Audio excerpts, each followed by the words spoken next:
Bienvenue dans les coulisses du voyage, le podcast pour voyager avec sens et bon sens. Je suis Laura du blog de voyage Les Globe Blogueurs. Toi aussi tu as envie de voyager de manière plus responsable, d'organiser tes escapades facilement et dénicher des initiatives originales? Si la réponse est oui, alors tu es au bon endroit. Chacun de mes épisodes est un concentré de bonnes astuces pour t'aider à planifier tes prochains voyages durables.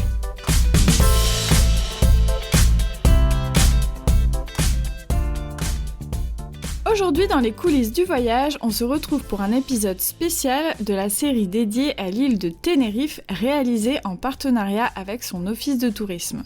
Attention, dans ce volet, nous allons vous faire saliver avec une thématique gourmande autour de la gastronomie à Tenerife.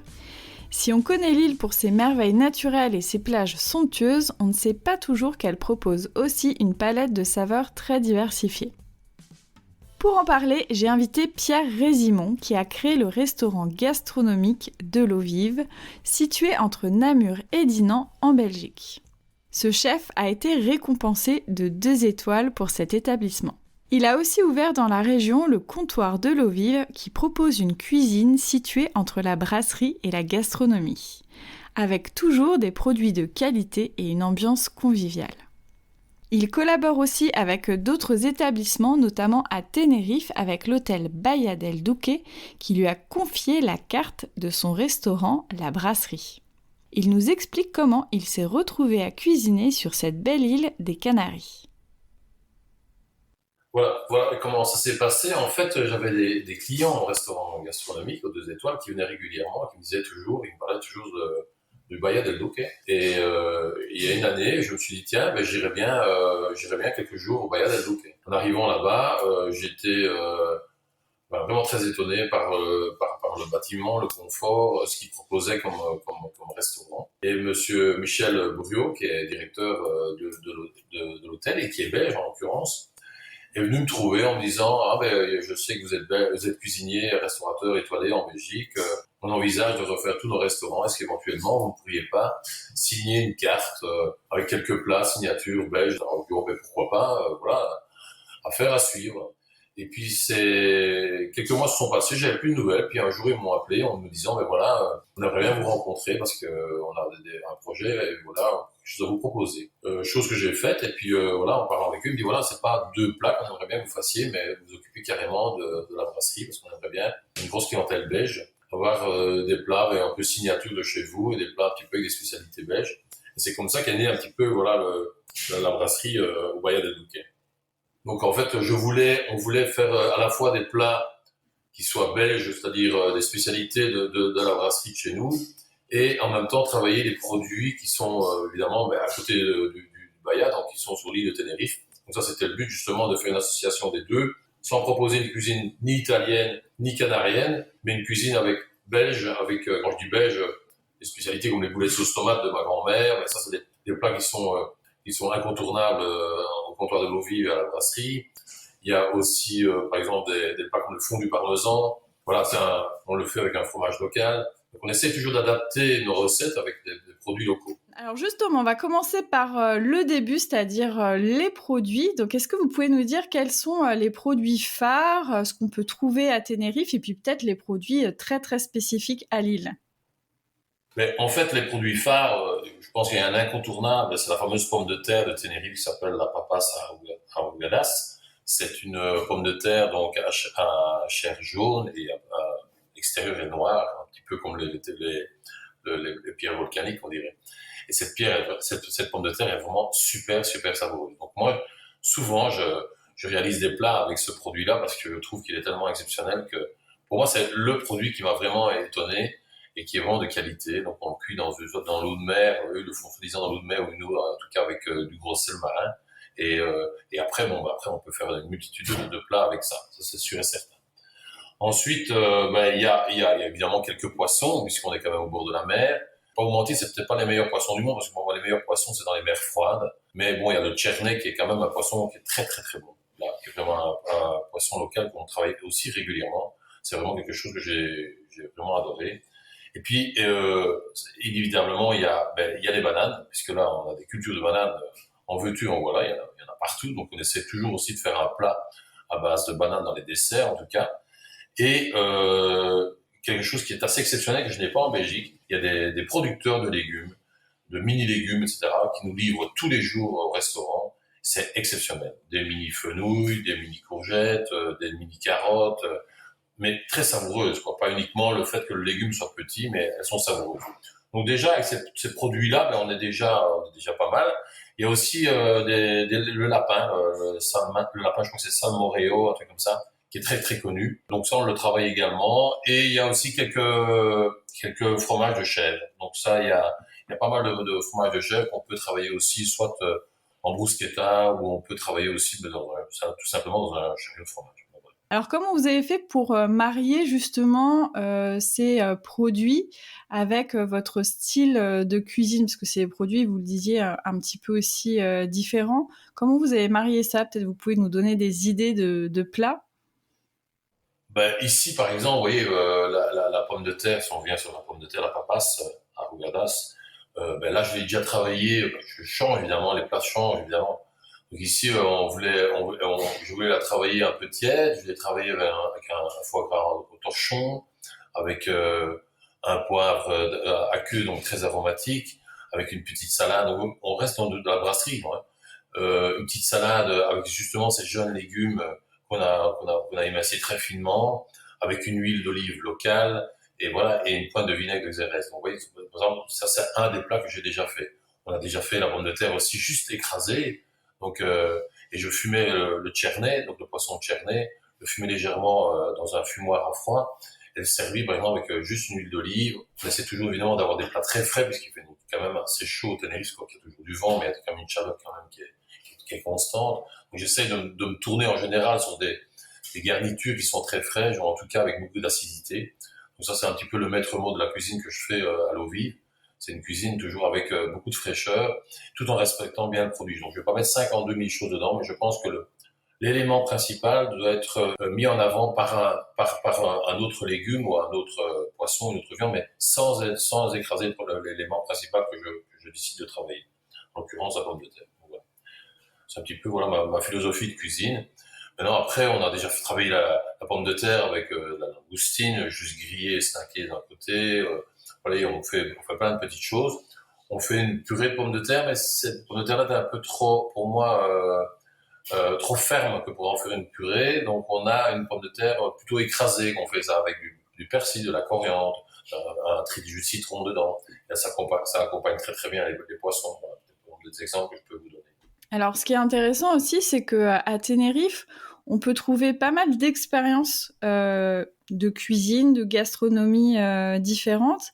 Il y a, là, vous parlez justement du côté plus brasserie. Vous disiez aussi que le Bahia del Duque avait différents types de restaurants pour aussi satisfaire différents palais, différentes envies culinaires.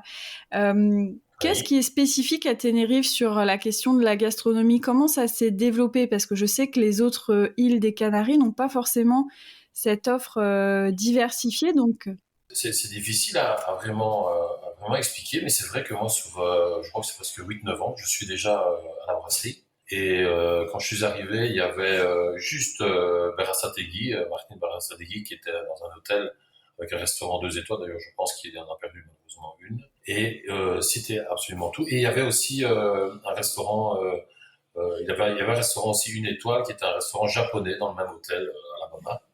Et il y avait que ça. Enfin, que ça, c'est déjà pas mal, vous allez dire. Maintenant, on a quand même un nouveau 2 étoiles qui est juste à côté de l'hôtel. Il y a un restaurant étoilé dans l'hôtel du Bahia del Duque, le Nub. Et il y a encore un autre restaurant étoilé, Sanko. Je pense que la clientèle change aussi.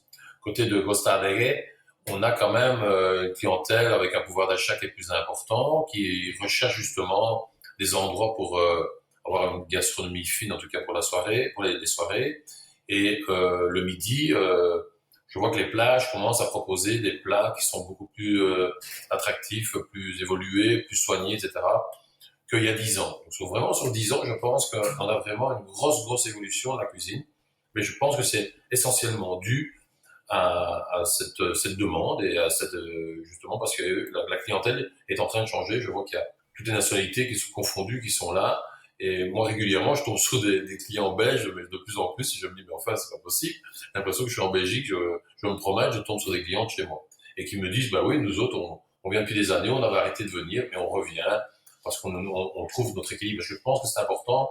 C'est plus qu'important en tant que cuisinier. Moi, quand je vais dans un endroit, je regarde toujours où je vais aller manger, ce qu'on propose, s'il y a des maisons étoilées, s'il n'y en a pas. Je ne mange pas que de l'étoilé, je vous le rassure tout de suite. C'est important pour moi d'avoir des endroits où je peux manger excessivement bien. Je vais bientôt en Suisse dans un endroit que je connais pas. Je me suis déjà renseigné avec des chefs suisses qui habitent là-bas. Où est-ce que tu vas manger? Ben là, il y a un bistrot sympa. Voilà. Moi, ce que je recherche, c'est surtout ça. Et puis après, bon, les gastros, on les connaît par les guides, hein, donc il n'y a pas besoin de demander, quoi. Il y a des personnes qui vont plus rechercher les paysages, d'autres les expériences culinaires, d'autres tout à la fois. Donc, ce qui est intéressant aussi à Tenerife, c'est que c'est une île qui permet vraiment à la fois d'aller se balader, découvrir des paysages fabuleux, et puis aussi de se régaler. Donc, après l'effort, le réconfort, c'est parfait. Comme ça, la boucle est bouclée. Et justement, vous parliez des restaurants gastronomiques, des restaurants étoilés, mais il y a aussi donc des brasseries, il y a aussi de bons restaurants qui sont pas forcément décorés, on va dire. Et puis, il y a des restaurants très typiques qu'on appelle les guanchinches, avec mon accent bien français. Est-ce que vous pouvez nous dire quelques mots sur ces restaurants qui sont en quelque sorte les premiers restaurants de l'île? Oui, c'est ça. Ben oui, moi j'en ai fait quelques-uns. J'en ai fait justement il y a un mois, je suis parti un petit peu en écartant de la Costa d'Egg en allant vers le nord et puis on s'est écarté de la mer en montant dans un endroit qui était assez sympa. Le restaurant est vraiment au milieu d'un village où il y a même pas une boulangerie ni une boucherie, je crois. Et on arrive dans un village qui est vraiment décroché de tout. Et là, vous avez, je veux dire, si on parle en France ou en Belgique, l'espèce de petit bistrot. Les bistrots qu'on aurait, par exemple, dans l'Aubrac ou un truc comme ça, un restaurant, tu te demandes qu'est-ce qu'il fait là. Et là, il y a cette cuisine qui est quand même très savoureuse avec justement des lapins mijotés, le sancocho, là, c'est un ragoût de poisson. C'est vraiment des plats avec des produits pas chers que j'adore. Moi, j'adore ça. Donc, comme on fait en Italie ou en Espagne, la fregola, des choses comme ça. C'est des plats de la mer qu'on utilise avec des pâtes et donc des plats qui sont vraiment mijotés, très savoureux. J'adore ça. Et puis, ils vous proposent quelques fromages de chèvre et puis après, ils vous proposent, il y a un dessert à base assez sucré, un peu comme une crème catalane, à base d'amandes et de cannelle, ça s'appelle le bien mesabe.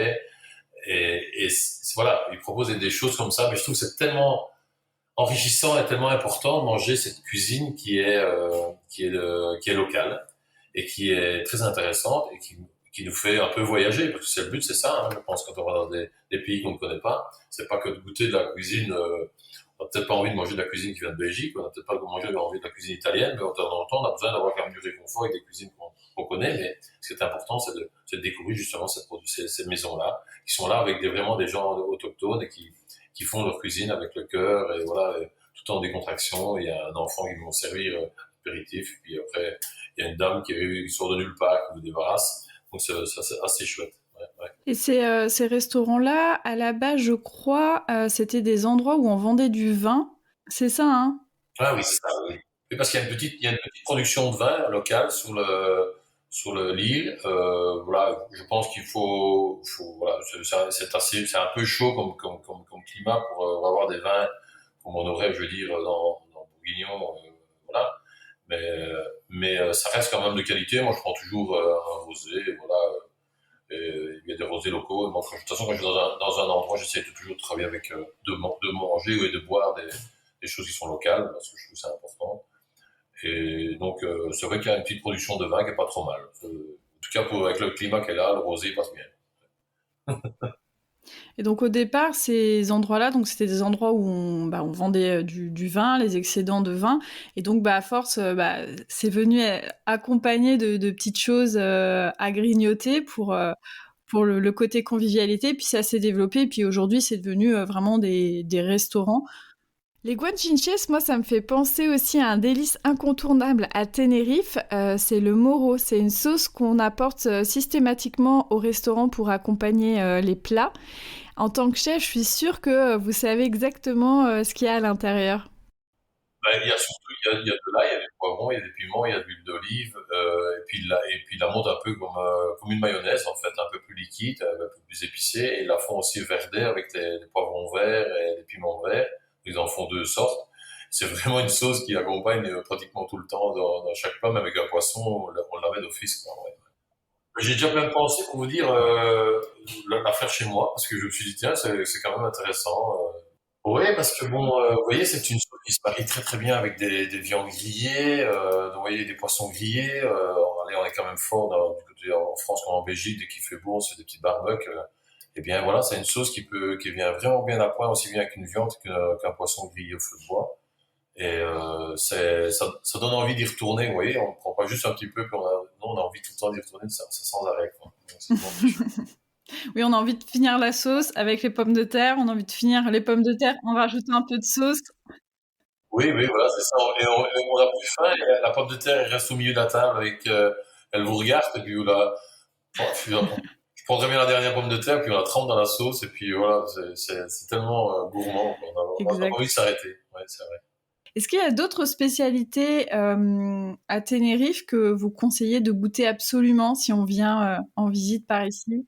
Moi, je sais que c'est pas vraiment une spécialité de Tenerife, mais qui est plutôt espagnole. Mais quand je vais à Tenerife, je prends toujours une paella, ça c'est sûr et certain, parce que chaque fois, je ne sais pas passer à côté. Des choses que je mange régulièrement là-bas, c'est souvent des petites fritures de petits supions, des petits calamars, vous voyez, justement avec cette fameuse sauce. Moi, j'adore ça. Je dis des choses vraiment comme qui me passent par la tête de ce que je mange là-bas. Je commence toujours par un pain. De nouveau, c'est plus espagnol, pas spécialement Tenerife, mais ils le font super bien au biche du Bahia del Duque. Ils font un jambon qui coupe à la minute, un jamón ibérico, bellota, qui vont mettre avec un pain juste grillé, mais moi j'aime bien qu'il le grille que juste d'un côté, avec un peu de tomate juste qui a été passé à la râpe, avec un peu d'huile d'olive, et vous mettez votre morceau de jambon dessus. Je trouve ça juste énorme. C'est vraiment gourmand, et voilà, je salive rien qu'à en parler. Et puis, qu'est-ce que je mange souvent? C'est un gazpacho. Ils font des gazpachos, mais c'est sympa parce qu'ils mettent toujours les garnitures à part. Donc, en fait, ils mettent des petits croûtons à part, ils mettent des petits dés de poivrons qui ont été bien épluchés, en brunoise à côté, un oignon qui était ciselé, qui est juste bien ciselé à côté. Et moi, je prends, et je mets tout dans mon gazpacho, et je me régale.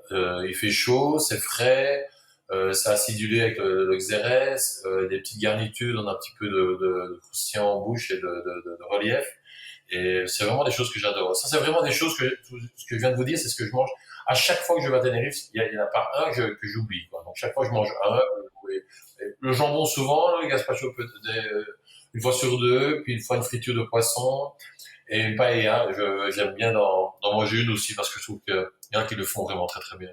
Et j'aime ce côté où on peut se resservir après, il le laisse sur le côté, et puis il repasse. Quand il y en a plus, il y en a encore. Et côté sucré? Côté sucré, ils sont pas des champions. Ils proposent quelques glaces. Je vous dis, il y a des desserts à la banane, mais moi, j'ai jamais vu quelqu'un qui me faisait vraiment un dessert voilà, je dis, ouf, waouh, c'est magnifique, quoi. À part le bien sebe, je sais pas si je le prononce bien, qui est un dessert aux amandes et cannelle, c'est fort sucré, quoi. Donc, je trouve qu'on devrait travailler, mais vous savez, quand on va dans des pays chauds, quand vous regardez en Turquie, au Maroc, etc., tous les desserts qu'ils proposent, des canaïfs au sucre, au miel, etc., tout est sucré très très fort à l'excès pour nous, qui sommes plus dans le nord. Donc peut-être on n'est peut-être pas bon critique, parce que voilà, moi justement les desserts, j'essaie d'obtenir le sucre au maximum, mais là ils en mettent un max. Donc je suis vraiment à l'opposé pour goûter ça. Donc, mais peut-être qu'on n'est pas habitué, donc voilà, c'est simplement ça.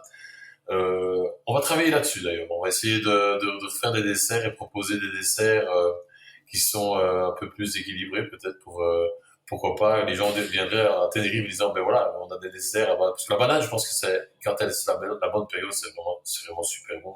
J'avais fait un dessert moi à base de banane avec un crémeux au yuzu, comme une crème citron si vous voulez, mais à base de yuzu, donc très acidulé avec une acidité qui est tout à fait différente, et avec un crumble chocolat, cacao amer mais justement sans sucre.